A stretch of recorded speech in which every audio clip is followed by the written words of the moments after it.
சாய் பக்தர்களுக்கு என் அன்பு வணக்கங்கள். ஓம் சாய்ராம். என் அன்பு குழந்தையே, இன்று உன் அப்பா உன்னிடத்தில் சொல்ல வந்திருக்கின்ற இந்த வார்த்தைகள் ஒவ்வொன்றையும் நீ கவனமாக செவி கொடுத்து கேட்க வேண்டும். கஷ்டப்பட்டு உயிர்ந்த ஒரு ஆத்மா உன்னுடைய வீட்டிற்குள் நுழைந்து விட்டது. அது என்ன கஷ்டப்பட்டு உயிரிழப்பு? எல்லோரும் விருப்பப்பட்டு இந்த உலகத்தை விட்டு செல்வதில்லை. அதிலும் சிலருக்கு இங்கு கடமைகள் நிறைய இருக்கும். அவர்களுக்கு இந்த வாழ்க்கையில் செய்ய வேண்டிய விஷயங்கள் நிறைய இருக்கும். இவர்களை நம்பி இங்கு நிறைய பேர் இருப்பார்கள். ஆனால் அப்பொழுது ஒரு இழப்பு, அந்த இழப்பு அவர்களுக்கு வரும்பொழுது அவர்களால் அதை ஏற்றுக்கொள்ளவே முடியாது. மிகவும் கஷ்டப்பட்டும் வேதனைப்பட்டும் தான் அவர்களின் ஆத்மா இங்கிருந்து செல்ல வேண்டிய நிலை வந்திருக்கும். அப்பேற்பட்ட ஒரு ஆத்மா இப்பொழுது உன் இல்லத்திற்குள் நுழைந்திருக்கிறது. அந்த இழப்பு சாதாரணமாக இயற்கையானதாக கூட இருந்திருக்கலாம். ஆனால் அவர்கள் இந்த உலகத்தில் வாழ வேண்டும் என்று ஆசைப்படுகின்றார்கள். காலத்தின் கட்டாயம், வாழ்க்கையின் யதார்த்தம் என்ன செய்ய முடியும்? சூழ்நிலைகள் அவர்களை இங்கிருந்து சூழ்நிலைகள் அவர்களை இங்கிருந்து கொண்டு சென்று விட்ட. அதனால் இப்பேற்பட்ட ஒரு கஷ்டத்தோடு சென்ற ஆத்மா மீண்டும் உன் இல்லத்தை தேடி வராமல் இருந்து விடுமா? நிச்சயமாக எப்பொழுதும் வாய்ப்பு கிடைக்கும் என்பதை நாம் மீண்டும் அந்த இடத்திற்கு செல்ல வேண்டும் என்று தானே அதை எதிர்பார்த்து நின்றிருக்கும்.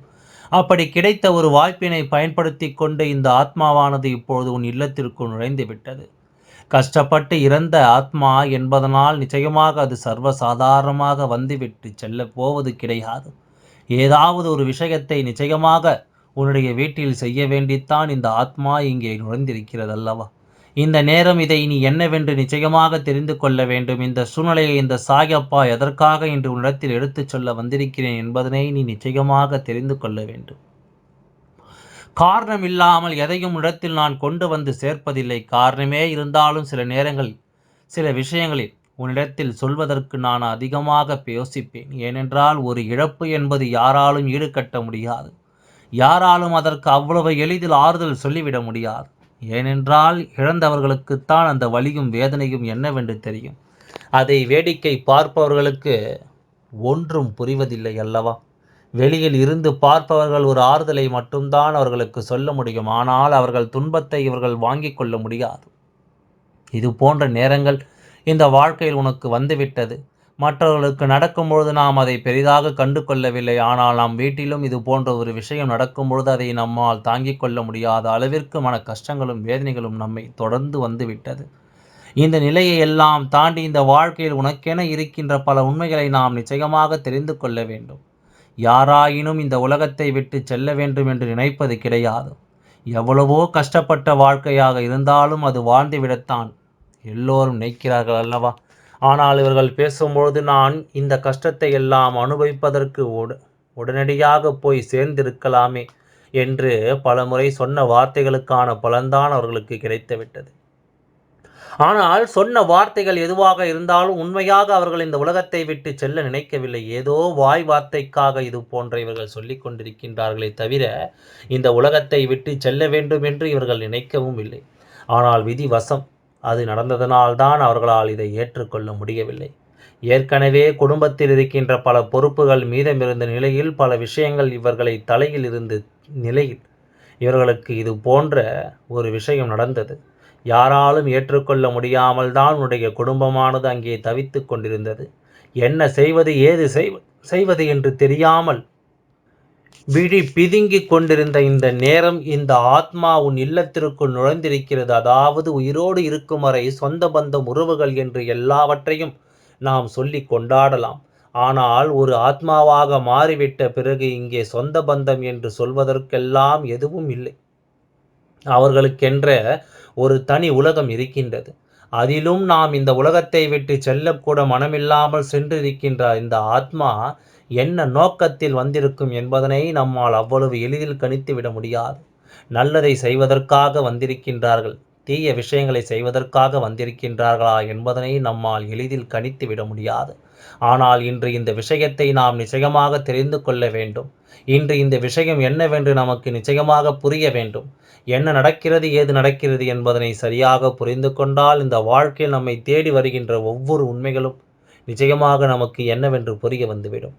இந்த சூழ்நிலைகள் எல்லாம் நமக்கு நிச்சயமாக இந்த வாழ்க்கையில் என்ன தரப்போகிறது என்பதனையும் புரிந்துவிடும்.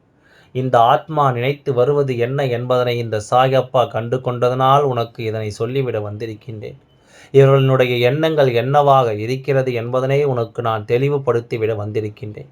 சில நேரங்களில் உனக்கே தோன்றுகின்றது, நம்முடைய வீட்டில் நம்மை தாண்டி வேறு ஏதோ ஒரு விஷயம் இருக்கிறது என்று. அது தெய்வ சக்தியாக இருக்கலாம், இது போன்ற ஆத்மாக்களாக கூட இருக்கலாம். இந்த சந்தேகங்கள் எல்லாம் உனக்கு வந்திருப்பதனால்தான் நான் இப்படி ஒரு விஷயத்தை உன் முன்னால் கொண்டு வந்தவுடன் இதை என்னவென்று நீ கேட்க தயாராக இருக்கிறாய். இல்லாத போனால் நீ இதையெல்லாம் நம்புகின்ற குழந்தையா? என்ன நிச்சயமாக இதை நீ நம்ப மாட்டாய். ஆத்மாவாவது ஏதாவது, அதெல்லாம் எதுவும் கிடையாது. இறந்து போனவர்கள் மீண்டும் இங்கு வரமாட்டார்கள் என்றல்லவா என் குழந்தை நீ சொல்லியிருப்பாய். ஆனால் அதையும் தாண்டி உன் அப்பா என் வார்த்தைகளை கேட்கிறாய் என்றால் உன்னுடைய மனதிற்குள்ளும் ஏதோ ஒரு விஷயம் தட்டுப்பட்டு கொண்டிருக்கின்றது என்று அர்த்தம். அடுத்தவர்களுக்கு இது போன்ற விஷயங்கள் நடக்கிறது என்று சொன்னால் அதை நாம் பெரிதாக கண்டு கொள்ளவில்லையே. ஆனால் இப்பொழுது நம்முடைய இல்லத்திலே இருந்து ஒருவர் பிரிந்துவிட்டார், அவர் ஆத்மா ஆகிவிட்டார் என்றதும் இது போன்ற விஷயங்களை நடப்பதை எல்லாம் நாம் என்னவென்று பார்க்க வேண்டிய நிலைமை வந்துவிட்டதல்லவா? நம்மை சுற்றி என்ன நடந்து கொண்டிருக்கின்றது, இந்த வாழ்க்கை நமக்கு என்ன கொடுத்து கொண்டிருக்கிறது என்பதனை நீ நிச்சயமாக என்னவென்று தெரிந்து கொள்ள வேண்டும். உன்னோடு நான் இருக்கும் வரை எப்பொழுதுமே இந்த வாழ்க்கை உனக்கான பல உண்மைகளை என்னவென்று சொல்லி தருகிறது. அதில் இதுவும் ஒரு உண்மை. அதாவது இதுவும் ஒரு உண்மை. ஆத்மாக்கள் உன் இல்லத்திற்குள் வந்து செல்வது மிகப்பெரிய உண்மை. அதுவும் குறிப்பிட்ட சில நாட்களில் அவர்கள் வந்து செல்கின்றார்கள். இந்த ஆத்மாவானது உண்மையை சொல்ல வேண்டும் என்றால் உன் இல்லத்திற்கு வர வேண்டும் என்று பல தடைகளை தாண்டித்தான் அங்கிருந்து வந்திருக்கிறது. ஏதோ ஒரு விஷயம் இந்த ஆத்மாவினுடைய மனதில் உன்னை காண வேண்டும் என்று இருக்கிறது போல. எப்படியாவது நம் வீட்டிற்குள் சென்றுவிட வேண்டும், சில காரியங்களை அங்கு முடிக்க வேண்டும் என்று இந்த ஆத்மாவானது இங்கு வந்திருக்கின்றது. இந்த ஆத்மா திடீரென்று இவர்கள் இந்த உலகத்தை விட்டு சென்றதனால் அவர்களுக்கு செய்து முடிக்க வேண்டிய விஷயம் நிறைய இருக்கின்றதாம். உன்னுடைய குடும்பத்தில் சில உண்மைகளை என்னவென்று எடுத்துச் சொல்ல வேண்டும், சில விஷயங்களை நம் குடும்பத்தில் இருப்பவர்களுக்கு புரிய வைக்க வேண்டும் என்று இவர்கள் நினைத்து விட்டார்கள். ஒவ்வொரு நாளும் ஒவ்வொரு விதமான துன்பங்களை நீ சந்தித்து அதிலிருந்து மீண்டு வர முடியாமல் தவிப்பதை கண்டு இவர்களுக்கு அத்தனை வேதனை. நாம் இருந்தால் இந்த பிரச்சனைகள் இந்த அளவிற்கு சென்றிருக்காதே, நாம் இருந்திருந்தால் நாம் இந்த நிலைமையில் இவர்களை விட்டிருக்கும் மாட்டோமே, நாம் ஏதாவது ஒரு வகையில் இந்த பிரச்சனைகளை சமாளித்திருப்போமே என்று இதை சமாளிக்க முடியாமல் நாம் குடும்பம் திணறியிருக்கிறது என்று சொல்லி அந்த ஆத்மா மன வருத்தம் அடைகின்றது.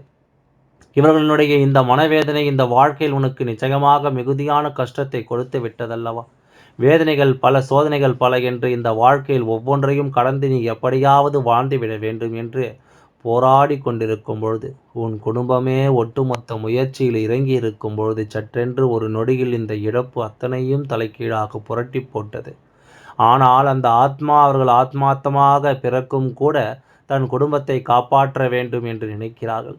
பெரிதாக எதையும் செய்ய முடியவில்லை என்றாலும் எல்லோருக்கும் நம்பிக்கையை கொடுக்க நினைக்கிறார்கள். எல்லோருக்கும் இந்த வாழ்க்கை நிச்சயமாக நினைத்ததையெல்லாம் நடத்த முடியும் என்கின்ற ஒரு நம்பிக்கையை கொடுக்க நினைக்கின்றார்கள்.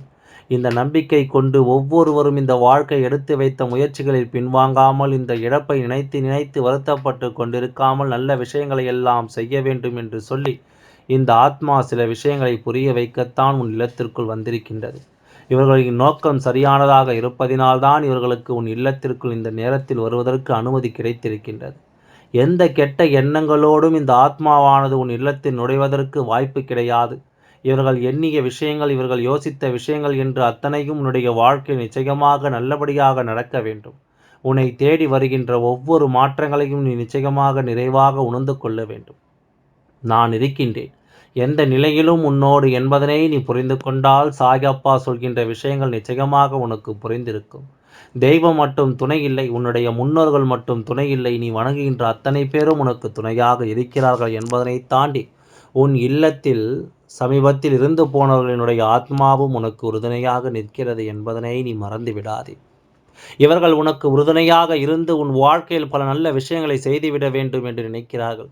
இவர்கள் உன்னுடைய வீட்டிற்கு நிச்சயமாக மனதார பல நன்மைகளை செய்ய வேண்டும் என்று சொல்லி வந்திருக்கின்றார்கள். இந்த நேரத்தில் நீ என்ன செய்ய வேண்டும் தெரியுமா?